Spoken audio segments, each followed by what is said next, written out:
တော့ကျွန်တော်ပြည့်တက်ဒီကျွန်တော်ရဲ့ပုံကိုအနေနဲ့ကပြည့်တက်ဒီကိုဂျေရုဆလင်မြို့ကြောင်းလေးကိုကျွန်တော်နည်းနည်းလေးပြောပြမယ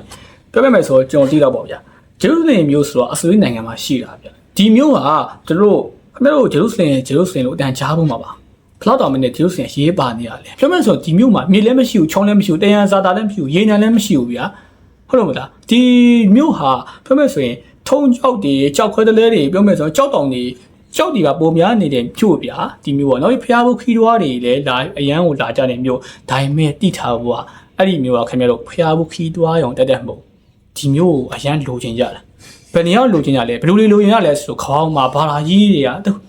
က၄ခုဗျာဘာသာကြီးဗုဒ္ဓဟိန္ဒူကျွန်တော်တို့ဒီလာကျွန်တော်တို့ဒီအစ္စလမ်ဒီခရစ်ယာန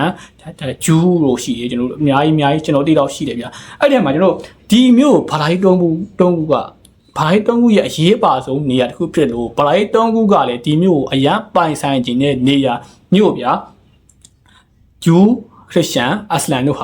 ဒီဂျေရုဆလင်မြို့ကိုအရင်အပြင်းထန်ကိုလိုချင်တာပြောမယ်ဆိုရင်ကျွန်တော်အရင်ဆုံးဂျူးတွေကိုဘက်ကိုပြောပြမယ်ဂျူးတွေကသူတို့ရဲ့ကျမ်းစာထဲမှာသူတို့ရဲ့ဖျားရှင်သူတို့ရဲ့ထာဝရဘုရားသခင်ကဂျေရုဆလင်ကိုပြန်လာပြီးတော့ဒါရှင်နာထားမြောက်မယ်ဂျေရုဆလင်ကိုပြန်လာမယ်နောက်ဂျူးတွေကအဲ့ဒါမို့ဒီဂျေရုဆလင်မှာဖျားသူတို့ထာဝရဘုရားသခင်ပြန်လာတဲ့အချိန်မှာထာဝရဘုရားသခင်နဲ့တွေ့နိုင်အောင်ဒီဂျေရုဆလင်မြို့မှာရှိနေဖို့ရည်ကြီးတယ်ဒါဂျူးတွေရဲ့တစ်ချက်နောက်ခုပြောမယ်ဆိုရင်ဒီဒါမှနောက်နှစ်ဂျူးဘာသာရင်ပေါ်တယ်ပေါ်ပြီးတော့ဒါခရစ်ယာန်ဘာသာပေါ်တယ်ခရစ်ယာန်ဘာသာယေရှုပြောမယ်ဆိုရင် Jesus Christ ကဒီမျိုးမှာသူကငါဒီလားငါမင်းတို့ငါဖျားပဲငါဖျားဒီလူရောင်ဖန်ဆင်းပြီးတော့ဒီမျိုးကိုလာတာအဲ့ကြောင့်မို့တမန်တော်ပြောမယ်ဆိုတော့ဒီဆိုရင်တမန်တော်မဟုတ် Jesus Christ ကငါဒီတခင်ဖျားတခင်ရဲ့ပြောမယ်ဆိုတမန်တော့ပေါ့ဗျာဟုတ်တော့မလားသူကဒီမျိုးမှာရှင်းတာထိုင်းတော့မှာအဲ့ကြောင့်မို့ပြောမယ်ဆိုအရန်ဟောတာပေါ့ဗျာ Jesus Christ ကဘာလဲဟောကြတယ်ဟောရင်းနဲ့တိလားနောက်ပိုင်းငါပြောမယ်ဆိုရင်မင်းတို့ဂျူးတွေကျမ်းစာတွေကဖျားတခင်ဆိုတာငါပဲပေါ့ဟုတ်တော့မလားငါပဲမင်းတို့ဖျားတခင်ကအစ်စ်မှန်ပြန်လာမယ်ဆိုရင်ဒီမျိုးမှာပြန်လာမှာအဲ့လိုမျိုးဟောရင်းနဲ့နောက်ပိုင်းဂျူးတွေကကားစင်တင်ပြီးတော့ Jesus Christ ကိုတက်လိုက်တယ်အဲ့တော့ကျတော့အဲ့အချိန်မှာပြောမယ်ဆိုတော့သူတို့သဘောတရားကဒီကားစင်တင်ပြီးတော့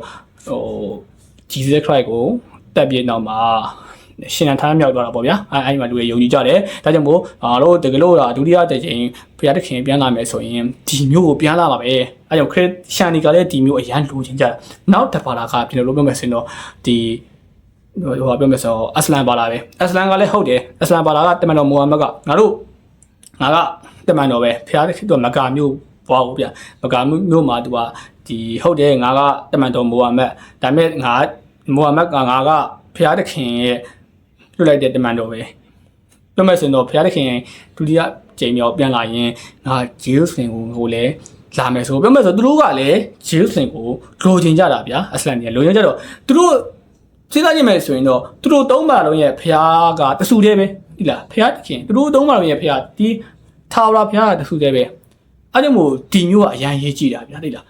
အဲ့ဒါမို့ဒီမျိုးမှာရေးကြည့်ရဘယ်လောက်ရေးကြည့်လဲဆိုတော့ဒီမျိုးမှာတော့တန်လွင်တောင်ဆိုရှိတယ်ဗျာအဲ့တန်လွင်တောင်မှာအုတ်ကူတွေ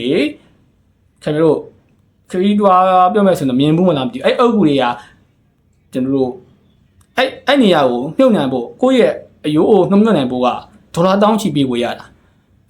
ကဘာပြက်မယ်ဖျားခင်လာမယ်ဆိုရင်သူတို့ကရှင်းတန်းထားရမှာဖျားခင်နဲ့ဖျားခင်ကိုအင်းလုံးဖူးမြူရမှာသူတို့ကအားကြောင့်မို့သူတို့ကတန်လွင်တောင်မှာပြောမယ်ဆိုတော့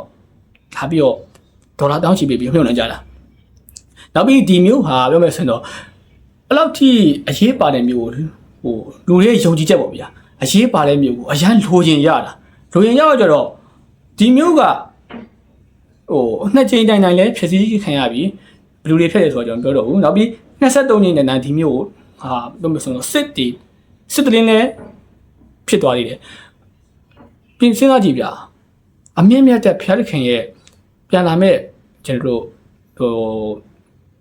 နေရာကတရှင်းစင်ကြဲတဲ့နေရာကအဲ့လိုစစ်တွေဖြစ်နေရဗျာစစ်တွေဖြစ်နေရပြောမယ်ဆိုရင်အရန်ကိုပြောမယ်ဆိုတော့ဖျားတခင်နာတည်ရင်စိတ်မကောင်းဘူးတိလားဖျားတခင်နာတည်ရင်ဘယ်တော့တောင်စိတ်မကောင်းဖြစ်မလဲဆိုတော့ပြောကြတယ်မလို့ဖျားတခင်ကပြောမယ်ဆိုရင်ဒီလိုဖျားတခင်ပြန်လာမယ်ဆိုရင်စစ်ဖြစ်တာခင်ဗျာတို့ချင်မှာမဟုတ် ဒါပြီးတော့ပြောမယ်ဆိုရင်ဖျားသခင်ဖျားရှင်ထားဖျားသခင်ဆိုတာကလူတွေကိုကောင်းကျိုးပြုခဲ့တာဗျာကောင်းကျိုးပြုမဲ့လူသားအမျိုးသားလေးဆိုတော့ငါတို့လူတိုင်းကိုသူကဖုံးမြုပ်နေခြင်းပါပဲဂျန်လူမရွေးသူကဖုံးမြုပ်စေခြင်းနဲ့ဆန္ဒရှိမှာပဲဒါကြောင့်မို့ဒီနေရာသူ့ပန်ငါးပိုင်းနဲ့လူနေတာအေးရရန်ကိုစိတ်ကောင်းစရာပေါ့ဗျာဖျားသခင်ကဒီလိုကတော့ဘယ်တော့စိတ်မကောင်းဖြစ်မလဲဆိုတော့မပြောကြဘူးဒါကြောင့်မို့ဒီဂျေရုဆလင်မြို့ကတော့ပြောမယ်ဆိုတိလားလူတွေရဲ့ယုံကြည်ချက်တွေဒါပြောမယ်ဆိုတော့အခုဆိုရင်အညိုးတရားတွေအမုန်းတရားတွေနဲ့ပြည့်နေတဲ့နေရာတို့လည်းပြောလို့ရတယ်ဒါတော့ကျွန်တော်တို့ဂျေရုဆလင်မြို့ကျောင်းလေးကိုနဲ့ဆက်ပေးတာဖြစ်ပါတယ်အားလုံးပဲဘိုင်ပါ